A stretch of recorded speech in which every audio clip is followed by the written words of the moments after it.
What is up, guys? JayFerGaming here. Welcome back to my F1 2016 career mode. This is round 6 and it's the duel in the calendar, the Monaco Grand Prix. If you are new to my channel, do remember to hit subscribe, and if you've missed any of the previous races, do go and check them out. But you can see here, there's not much happening in terms of upgrades at all. In terms of vehicle performance, we're still solidly in third place. We've had one upgrade so far this season. I think next time up we'll be looking to maybe reduce the chassis weight or reduce the drag.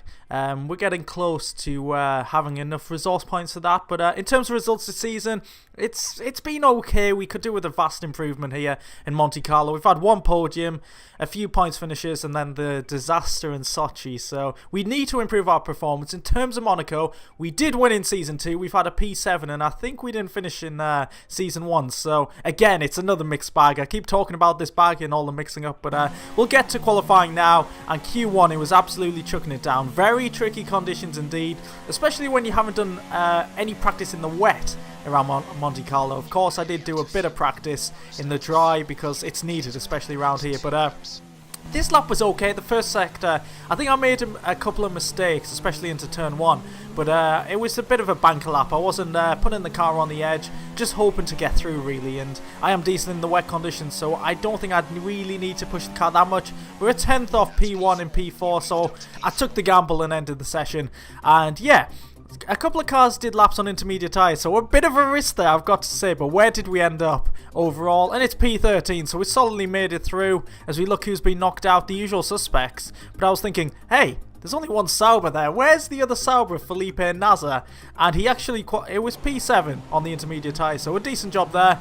And into Q2 now, the rain wasn't as heavy, so we're on the intermediates now. And on our first lap, we put in a 1:26.6. It wasn't the best laps, I'll say once again. We were a second off, so I was in P6. We're not long to go in the sessions, but I thought I had to put in another lap, so I went for it straight away. Luckily, I put enough fuel in the car. I was banking on going for 2 laps, and it's not that much of an improvement really. A couple of tenths at the moment. We could be on for a better final sector. My final sector on the first lap wasn't the quickest, so I think we might be able to gain quite a bit of time here coming through the final corner. Decent run. We're getting very close to that inner barrier. That's something I've worked on in practice, and it's 8 tenths up, so we must be on through. And we just got told Daniel Ricciardo was in P2. Hey, we'll see about that, lads. A brilliant lap there. Only a couple of tenths off Kimi Raikkonen. And that puts us through into Q3 along with our teammates. So decent session there. Who's out? The 2 Mercedes again. Rosberg actually has a penalty. Vettel, Massa, Hülkenberg. That's a strong lineup of drivers that have got out in Q2. But around Monaco, of course, we want to be near the front. Rosberg crashed into Massa. Wow, good job. Especially that's really special. So into Q3 now. We are on our second run here. Our first lap was absolutely awful. It was still damp, so it was very tricky conditions. Oh, bit of a corner cut there. I apologise for that.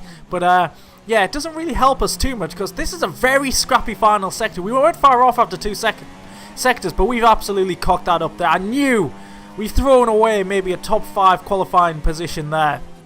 It was a fast improvement on our first lap, but it's 10th place, last of the cars in this Q3, 9 tenths off. I feel like we could have definitely got into the top 5, so I am very disappointed. Ricciardo actually nabs qualifying off Haryanto by 2 thousandths of a second. What a close session that has been, but at least we're in the top 10. We can do something from there, and of course we use the intermediate tyres in Q2, so we have a free choice of tyres for the start of the Grand Prix to make things very interesting. But looking at that grid, it's quite mixed up.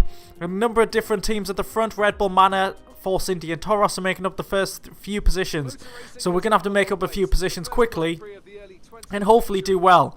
History around Monaco, it's been a bit mixed as I described before the qualifying session, but it looks like it's going to be a dry session, which makes things a little bit more easier, but it means in terms of strategy it's going to be pretty basic. It'll probably be a 1-stop, but I think a couple of the AI might go for a 2-stop as we look at the track here. Very difficult to overtake, of course. DRS is non-existent really, especially with the setup I've gone for, pretty much all downforce, so I've got no straight line speed, so I've got to be creative. And if you've seen my Monaco Grand Prix in the past seasons, you'll know it's all about Rastcast and making the move into the final corner. I set it up perfectly nearly every time, so that's a move to look out for. All them boats and the helicopters, it looks spectacular, but we'll have a look at the championship here. Ricciardo, as he has all through the season, has led, and he's got quite a gap to Kvyat in second, who won in... Where did he win? Did he win in Spain last time out? I think he did. Toro Rosso were really strong at the moment. I think Sainz won a race as well, so... We have lost a bit of our lead in the Constructors' Championship, so hoping for a big finish here. And it does help that Ricciardo is on pole. And let's see what we can do. I'm thinking of starting on the super soft tyres. I don't think we want to be touching the soft tyres at all, really. I think they're going to be pretty slow, but we'll have a look at the... This was really weird when I saw the grid. Look at Rio Haryanto. So Haryanto qualified second, didn't he? But he's been demoted. I'm guessing he got a penalty.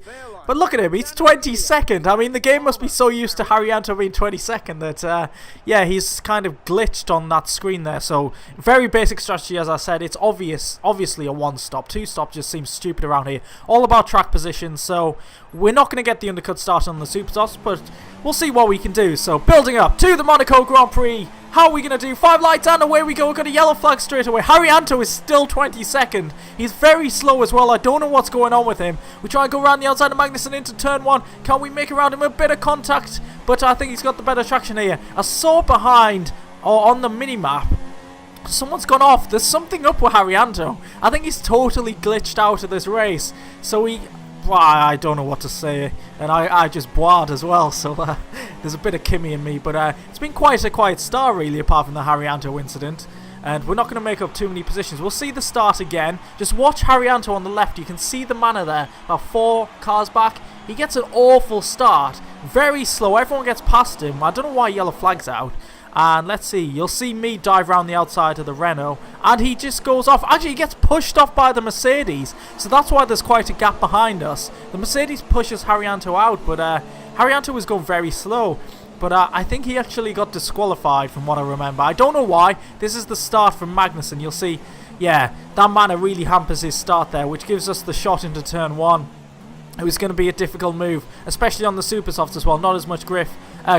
He gets a slight nudge, but stays ahead of us. So we're up to P now. We made the position, but yeah, strange incident. I've never seen that before. We're right on the back of Magnussen, taking far too much speed through the Novel chicane. They're giving him a nudge. Luckily, I didn't push him into the barrier because that had no doubt been a penalty for myself and probably taking Magnussen out the race. But we're pretty close here. If we look at the mini-map, Ricciardo's getting away at the front, but not too much happening further back. We're just trying to set Magnussen up for a move here. This is where I will probably make most of my overtakes. It's a tried and trusted method. And yeah, you can see with DRS, we actually drop further back. Our straight line speed compared to Magnussen is non-existent. So this time we're getting closer and closer to Magnussen. We're just getting ready to pounce. Can we get close enough to go up the inside? Here we go with the classic move. We go deep into Raskas, get the move done up the inside into Anthony Noge corner, I think it's called. Late on the brakes, probably locking up. I usually do around here, and you can see we executed perfectly. And yeah, that's what you've got to do around Monaco. If I'm not going to overtake using DRS, then that's the only way I can do it. And I'm very close to Kimi this time, but not really in the set position. Clipping the curb on the outside there, that didn't help our run, but with him getting DRS, it means we definitely don't have a shot to go for the overtake into turn 1. And if we did, it would be very tricky as well. So yeah, we're just settling into P8 here.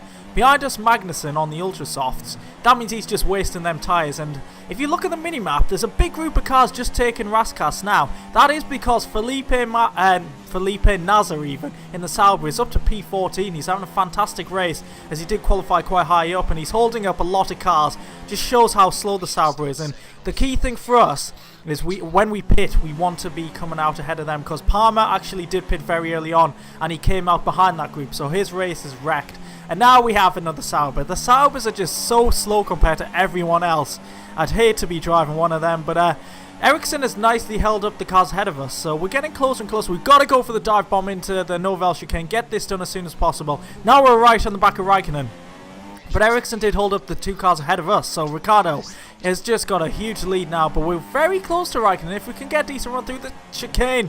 Oh, that scared me a little bit because I got very close to the inner barrier there. But can we set the move up? We've done it before. We're locking up, avoiding the back of him. But we've got the run into the final corner. We've done it once again. That is the prime place to overtake. And that puts us up to P4. A few cars have pit.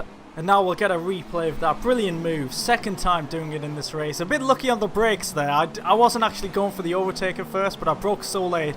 Did a double lock-up, and it just fell into place very nicely. But at the end of lap 20, I decided I'm going to come into the pits here. I'm going to try and undercut Sainz and the car in P2. I'm not too sure who that is, but if I was looking at the mini-map, and there's a huge gap where I could just make the most of these ultra-soft tyres, go into rich mix, blast out some fantastic laps, and just see where it sets us up for the rest of the race. So Magnussen has undercut us, but he is on the slower super soft tyres. So if we catch up to him, we could undercut the cars in P2 and 3. That was my aim at this point. We're absolutely miles ahead of Julian Palmer in P12. He was the one that got stuck behind the NASA train. So you can just see how much that train has hurt his race. But now we're going on to lap 23, setting the fastest lap of the race. Shows our pace is pretty good, and you can see on the minimap we are seriously closing down Magnussen. There's a few cars ahead of him who I'd imagine is slowing him up, so we're back into the top 10 with a few other cars of pit. And now it's Marcus Ericsson time once again.